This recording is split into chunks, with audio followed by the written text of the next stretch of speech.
magaalada Laascaanood ee xarunta gobolka Sool waxaa maanta lagu qabtay munaasabad ballaaran oo si weyn loo soo agaasimay.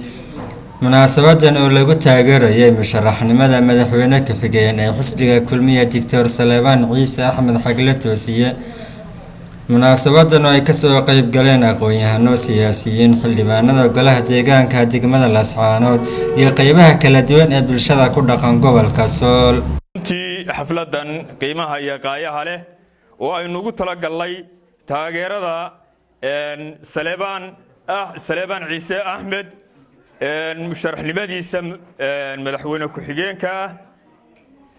isagoo waliba xisbiga kulmiye runtii aad iyo aad ayaan u soo dhaweynaynaa annagoo ku taageeraynaa aan qof ahaan iska taageeraynaa raganimadiisa waxqabadkiisa golaha dhexe xisbiga kulmiye saddex nin oo isku qoys oo isku reeraba ka sharxan oo madaxweynaha u sharxan halka waxa muuqata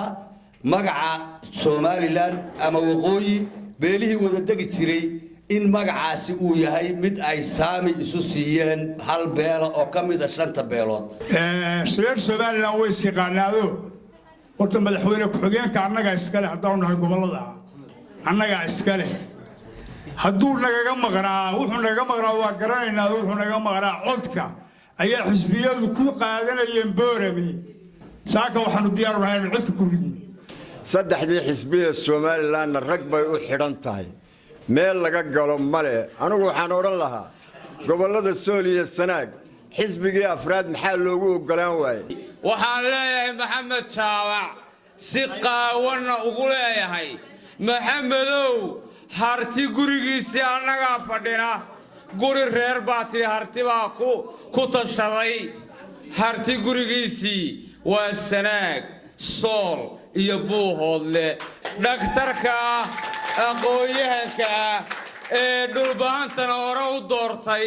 waqtigii SSC waxaan leeyahay qoliyaha ku gafanoobay Hargeysa ee magaca ku dila waxaan leeyahay dib uguma dili doontaan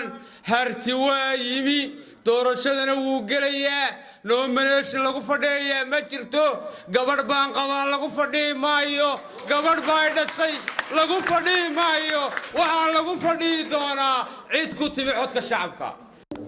waxaan maanta ku salaamayaa xafladda weyn ee la isugu yimi ee lagu taageerayo madaxweyne ku-xigeenkeena Saleebaan Axmed Ciise Xagle Toosiye oo maanta si raganimo leh oo muxuu ahaaye geesinimo leh ee lagu yaqaanay isku soo sharxay madaxweyne ku-xigeen inuu ka noqdo Somaliland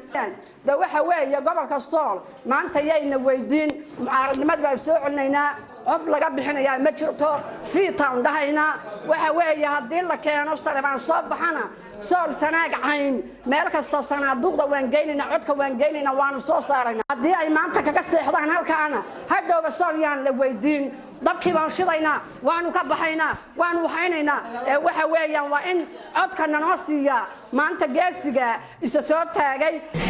anu Saleebaan waxaan oran lahaa Saleebaan waan qancinaynaa meeshan waa meel reer u xidhan reer baa u xidhanta saddex xisbina reer baa leh gudoomiyaha baarlamaanka yaga leh gudoomiyaha gurtiga yaga leh madaxweynaha yaga leh wasiirkii maaliyadda yaga leh maxkamadda sare yaga leh wasiirkii arrimaha gudaha yaga leh wasiirkii arrimaha dibadda yaga leh taliyaasha ciidanka yaga leh horta reerka galaanba ma dheera laakiin waxaynu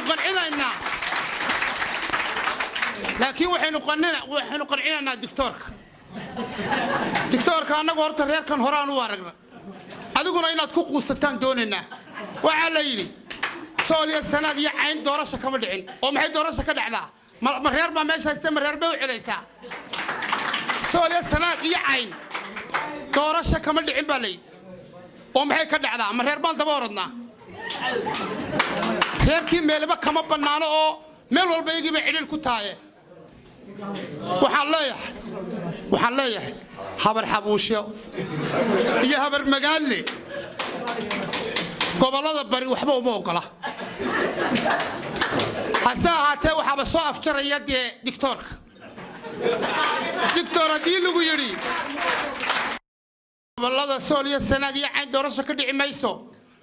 أذانو كو عذيننا عاقل لقما مقنا أولا ليرا نقما مقنا أو كو إذن نقما مقنا لكن وحن كبقى يا سيدانو وحو أرقنا إنا يدنا كولا موقته والقا عيبك تمادو قولها دحيا كل بيو حاليها قولها دحيا كل بيو حاليها عدا دونتان بوضع عدا دونتان بوضع haddii xag la toosiye aad doorataan Soomaaliya sanaagiya ceen cid ka helaysan haddii kalena dee wixiina reer beelihiina la aada beelihiina la aada wixiina وليد إسماعيل هراديجيت Somali News TV لاسعانات